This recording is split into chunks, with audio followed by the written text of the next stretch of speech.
예수님의 제자 중에 그 베드로와 요한이 산헤드린 공회원에 끌려갔어요. 끌려가가지고 거기서 혹독한 신문을 그들이 당하게 됩니다. 이유는 하나님의 능력을 행하고 예수님을 전한다라고 하는 그런 이유 때문에 71명의 한국으로 말하면 최고의 기관이잖아요. 유대인들에게는 국회의사당 같은 그런 곳이죠.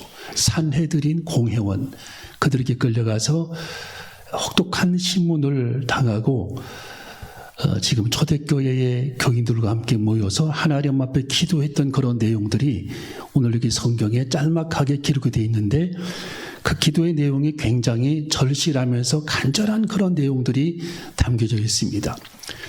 첫 번째, 그들이 하나님 앞에 드린 기도를 보면은 현실을 주님께 맡기는 기도를 했다라는 겁니다. 자, 우리 한번 따르게 현실을 주님께 맡기는 기도. 현실을 주님께 맡기는 기도라고 하는 내용이 거기 29절에 저희의 위협함을, 산헤드린의 위협이죠. 이 산헤드린 공회원들의 그 위협함을 하감하옵시고, 이게 무슨 얘기냐? 하나님께서 저들의 위협을 하나님께서 돌보아 달라, 굽어 살펴달라. 그 뜻이 하감이죠. 하감하옵시고. 그러니까 현실을 정말 적나라하게 주님께 맡기면서 기도하는 그런 장면이 여기 성경에 기록이 되어 있습니다.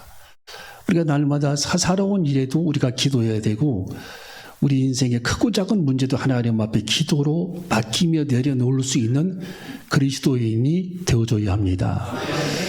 지난 주일날 어떤 일이 있었냐면은 저희 아버지 차가 이게 다 퍼져가지고 더 이상 타지 못할 상황이 벌어졌어요. 차가. 그래서 이제 이 차가 없으면 안 될 상황이 벌어진 거예요. 저희 아버님도.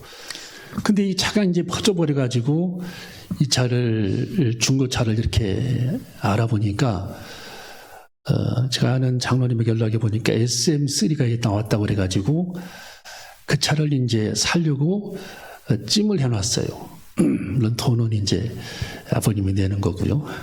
타려고 이제 찜을 해놨는데,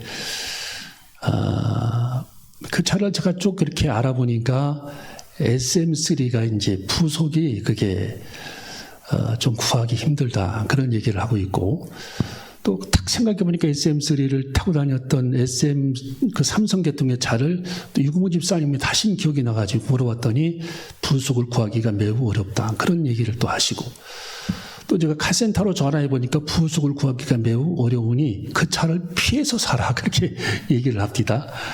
그래서 그런 이제 참고를 제가 이제 하고 그 차를 사려고 취소를 했더니 그 장로님이 그러면 그 차를 사지 말고 차를 서천에서 견인해 와라 그랬죠. 견인해 오라고. 그러면 다 수리해가지고 보낼 테니까 견인해 오라고. 물론 수리비는 줘야죠. 그래서 이제 그런 생각을 했는데, 또 이제 아버님이 다니는 카센터에다 연락을 해보니까 이 차를 수리하는 데에 엔진이 다 고장나가지고 엔진 자체를 교환해야 된다라고 얘기를 하고 있어요. 얼마 들어가냐 그랬더니 300만 원이 들어간대요. 300만 원. 엔진을 전부 다 교환해야 된다.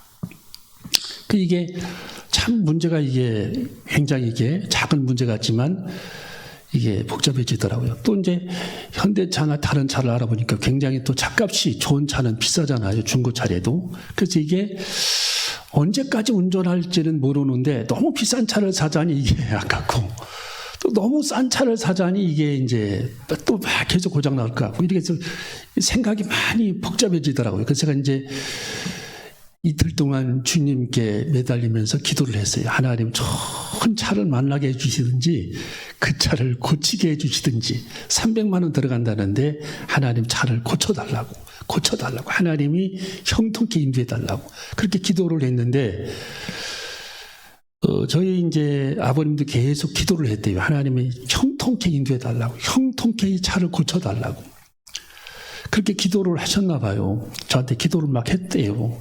그랬더니 이제 카센터로 이제 서천에를 가셨는데 제가 가보시라고 그랬어요. 일단은 중고차를 사기 전에 한번 가셔서 어디에 고장이 났는지를 한번 살펴보고 제가 보기에는 엔진 전체를 다 그게 내리는 문제는 아닌 것 같고 한두 가지 문제 같은데 제가 자세히 잘 모르지만 한번 살펴보라고 그랬더니 가센터에 가셔서 그걸 쫙 살펴보니까 한 가지가 고장이 나가지고 그걸 4시간을 수리를 하더래요. 4시간.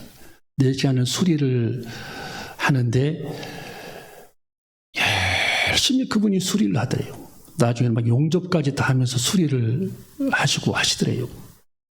그래서 이제 두 분이서 이제 시운전을 쫙 하는데 차가 멈추지 않고 잘 가더랍니다. 차가 멈추지 않고. 얼마나 기분 좋은지. 근데 저희 아버님이 그분에게 이런저런 얘기하면서 우리 그 아들이 한 분이 하나가 있는데 대전에서 목회한다고 얘기를 했더니 자기 형님도 목사님이라고 그래요. 그 차 고치시는 분이 그 아들 얘기를 어디 가든지 하시더라고. 그래가지고서 이제 얘기를 했는데 서로 거기서 마음이 탁 통해가지고 그를 끌고 오셨어요. 그 제가 그걸 보면서 야, 우리들의 현실, 우리 삶의 작은 그런 현실적인 그런 문제도 주님께 우리들이 맡기면서 기도해야 될 필요성이 있다는 것을 다시 한번 절감하게 됩니다. 여러분, 우리들이 인생에 뭐 차 문제뿐만 아니라 여러 가지 그런 문제들이 산적이 있잖아요. 우리가 그럴 때에 이 현실적인 그런 우리들의 문제를 주님께 맡기고 이것까지 우리들이 기도해야 되나 그렇게 생각하지 말고 우리들이 정말 현실적인 그런 직면한 문제들을 주님께 맡기면서 기도할 수 있는 그런 지혜와 믿음이 필요하다라고 저는 다시 생각을 했어요.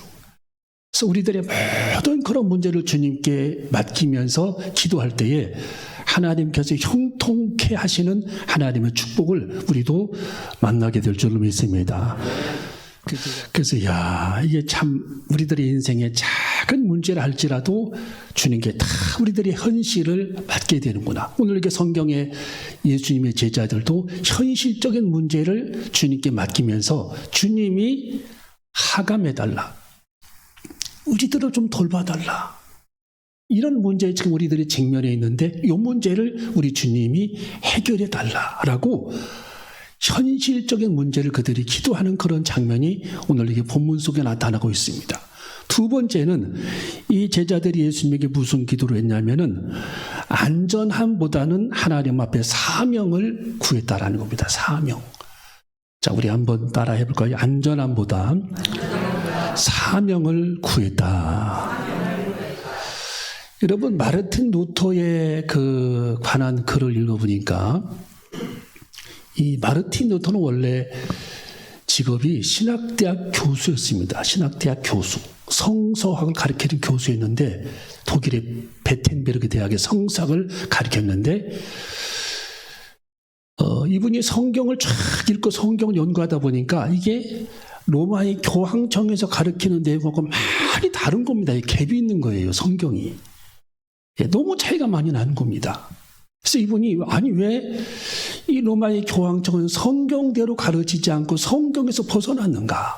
이것에 대해서 많은 그거 의문을 가지고 항의를 했어요. 계속 그거 문제를 가지고서 제보를 하고 항의를 하고 95가지를 가지고 써서 붙이기도 하고 그렇게 이제 하다가 안 되니까 계속 이렇게 그 반론을 교황에게 제기를 하니까 그 당시에 교황청의 그 권위는 왕보다도 높은 권위였거든요. 왕보다. 여러분 카노사의 굴욕 사건 알죠? 왕보다도 더욱 높은 그런 권세를 가진 자들이 교황이었어요. 그 당시에. 그래서 이 루터라고 하는 이 신학대학 교수 한 사람 때문에 독일이 팔칵 다 뒤집혔습니다. 왜? 캐톨릭에 몸담고 있는 많은 사람들이 마르틴 루터의 그 성경대로라고 하는 그 주장에 그들이 은혜를 받고 다 그쪽으로 몰려오는 겁니다. 이렇게 되니까 교황청에서 위기의식을 가지고 그 독일의 황제, 1521년 독일의 황제에게 까롤이라고 하는 그 황제에게 얘기를 해서 루터를 사형을 시켜버리라 해가지고 명령을 내립니다. 여러분, 루터는 사형을 당하기 전에 1521년도에 보름스라고 하는 그 도시에서 국회가 열렸어요. 국회. 이 마르틴 루터 한 사람 때문에 국회를 열은 거예요. 국회를. 열어가지고 이 마르틴 루터를 심판하기 위해서. 이야, 여러분 생각해 보세요. 한 사람을 심판하기 위해서 국회가 열린 거예요. 그래서 이 마르틴 루터를 앞에다 세우고 조목조목 이 황제가 따지는 겁니다. 왜 이렇게 따르지 않냐? 왜 성경을 따르지 않냐? 왜 교황청을 따르지 않냐? 루터는 나는 성경을 따르지 않는 것이 아니라 성경을 따랐고 내 양심은 성경을 가리키고 있으며 교황청에서 말한 모든 내용은 성경에서 벗어났습니다. 많은 부분이 벗어났어요. 나는 내 목숨을 지금 잃어버려도 이 하나님의 말씀을 버릴 수 없습니다. 라고 하면서 이 마르틴 루터가 황제 앞에서 자기의 주장을 피력합니다. 여러분, 그러면서 종교개혁이 일어나는 거예요. 종교개혁이. 예. 구교, 캐톨릭에서 신교로 하나님의 말씀을 중심으로 사는 그 신교로 거듭나게 되는 하나의 전환점에서 마르틴 루터가 그 불길을 당긴 겁니다. 여러분, 마르틴 루터의 친구들이 루터에게 말렸습니다. 너 국회로 가지 마. 가지 마. 거기서 죽임을 당할 거야. 분명히 너는 죽임을 당할 거야. 여러분, 마르틴 루터는 하나님 앞에 얼마나 그가 기도했는지 몰라요. 하나님, 제게 담대함을 허락하여 주십시오. 제 속에 하나님의 담대함을 허락하여 주시기를 원합니다. 제가 성령에 충만하여 담대함을 잃지 않게 하여 주시옵소서. 그는 계속 하나님 앞에 기도하면서 그 앞에 서고야만 합니다. 그리고 모든 주장을 하나님의 성경을 펴가면서 그들에게 국회에서 국회의원들에게 그리고 황제에게 자기의 주장을 굽히지를 않았어요.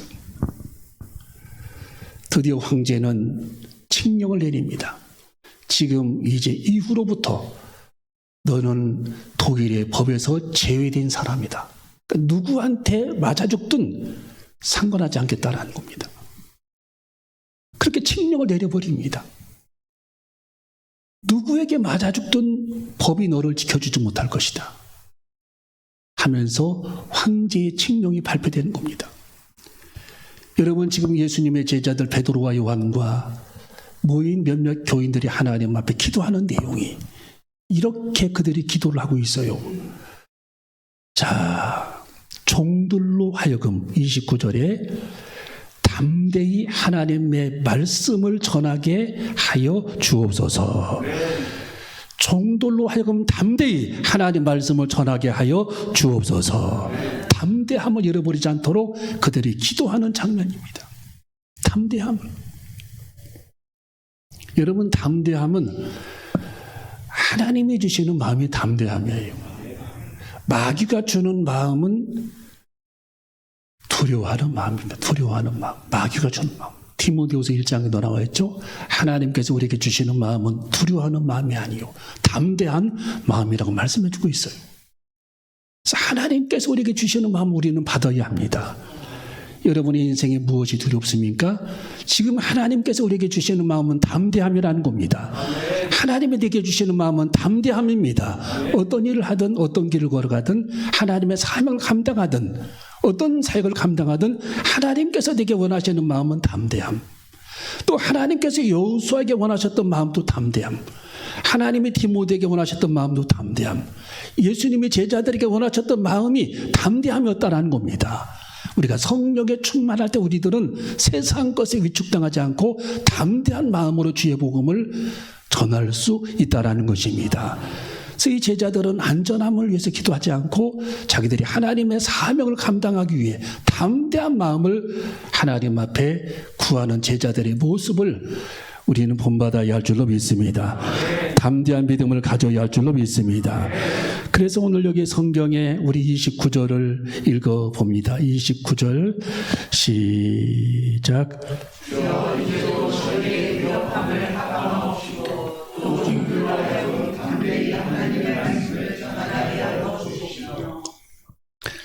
자, 그래서 이 예수님의 제자들은 사명을 위해 기도했다. 여러분, 예수님은 항상 사명을 기도했잖아요. 사명. 제자들에게도 유대인들에게도 나는 보내심을 받은 거야. 나는 보냄을 받았어. 보냄받은 자들은 하나님께서 혼자 두지 아니하셔. 나는 보내심을 받았기 때문에 이웃마을로 가봐야 돼. 나는 하나님께서 나를 보내셨어. 내가 하나님께 보내심을 받았기 때문에 하나님을 기쁘시게 해야 돼 하면서 우리 예수님은 한순간도 사명의식에서 벗어나신 적이 없다라는 거예요. 사명의식. 여러분, 주님도 하나님의 터전에 여러분들을 보내신 겁니다.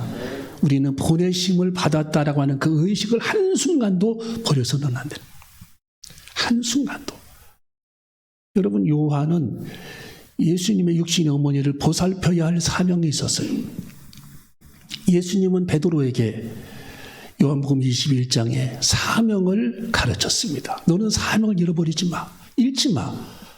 내 양을 먹여야 돼. 내 양을 쳐야 돼. 내 양을 먹이라고 말씀해 줍니다.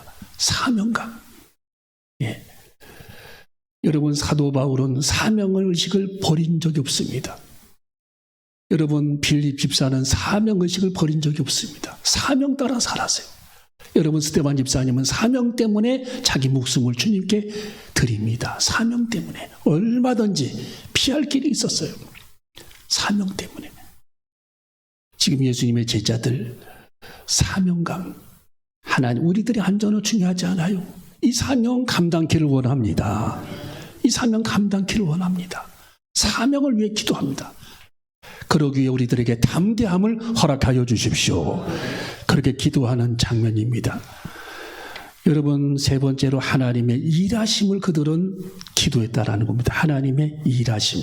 따라 해볼게요. 하나님의 일하심을 기도했다. 자, 30절을 읽어봅니다. 시작. 손을 내밀어 병을 낫게 하시고 표적과 기사가 거룩한 종 예수의 이름으로 이루어지게 하옵소서 하더라. 아멘. 자, 여기 보면은 하나님의 일하심, 표적이 나타나기를 기도했다라는 거예요. 표적이. 에펙트 효과. 여러분, 우리들이 어떤 일을 할 때에 앞에 어떤 그 일의 실적이 나타나지 않을 때에 사람들이 탈진이 오잖아요. 탈진. 예, 에펙트. 이거 효과잖아요. 이건 목회도 마찬가지. 하나님께서 이 주의 일을 감당하는 모든 대한민국의 모든 이제 주의 종들에게, 성경의 모든 종들에게 하나님은 때때로 그들에게 에펙트를 주신다. 효과를 주신다라는 거예요. 표적. 왜? 표적이 일어나지 않으면은 탈진이 와요. 탈진이. 예, 탈진이. 그래서 예수님의 제자들도 예수님에게 표적을 기도했어요. 표적. 우리들이 맨 땅에서 그냥 혼자만 이렇게 애쓰는 것이 아니라 주님, 손들어 기도할 때 이 표적이 있게 하시고 입을 열어 간구할 때 하나님의 표적이 나타나기를 원합니다. 그 뜻입니다. 하나님의 표적이 효과로 나타나기를 원한다. 효과. 여러분, 권투 선수들이 허공만 맴도는 손을 내밀어 보세요. 전 그 승리할 수 없습니다. 허공을 치는 손. 여러분, 축구 선수들이 그냥 그 밖으로만 볼을 내차보세요. 경기에 실패하는 겁니다. 여러분, 우리 인생에서도 에펙트의 효과. 내 모든 그런 삶에 우리 주님께서 표적을 행하시고 이적을 행하실 수 있도록, 주님이 일하실 수 있도록 주님께 기도하는 저와 여러분이 되어줘야 할 줄로 믿습니다.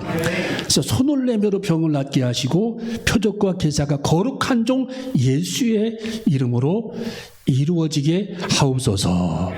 하나님 앞에 기도하는 저와 여러분이 되어줘야 할 줄로 믿습니다.